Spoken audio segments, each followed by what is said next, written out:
Friends, welcome to my channel. আজি আমাৰ টপিকটো হৈছে লিচু।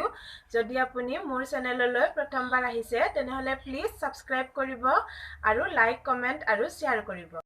লিচুত calorie, sodium, potassium, magnesium, vitamin B6, vitamin C, iron পোৱা যায়। লিচুত এন্টিঅক্সিডেন্ট, এন্টিভাইৰেল গুণ থাকে, ফলত ই ইনফেকচনৰ পৰা ৰক্ষা কৰাত সহায় কৰে। লিচুৰ জুচত ফাইবাৰ আৰু পানী যথেষ্ট পৰিমাণৰ পোৱা যায়। লিচুত ভিটামিন C প্ৰচুৰ পৰিমাণে পোৱা যায় আৰু ই প্ৰতিৰক্ষা প্ৰণালীত সহায় কৰে। লিচুত কপাৰৰ পৰিমাণ বেছি থাকে, গতিকে ই ৰঙা ৰক্তকণিকা উৎপন্নত সহায় কৰে। লিচু এবিধ গৰম খাদ্য।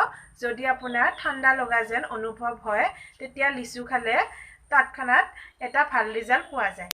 সকলো বস্তুৰে উপকাৰিতা আৰু অপকাৰিতা আছে, গতিকে লিচুৰো উপকাৰিতা আৰু অপকাৰিতা আছে, গতিকে আমি লিচু নিয়মিত মাত্ৰাত খাব লাগে। আজিলৈকে ইখিনিয়ে।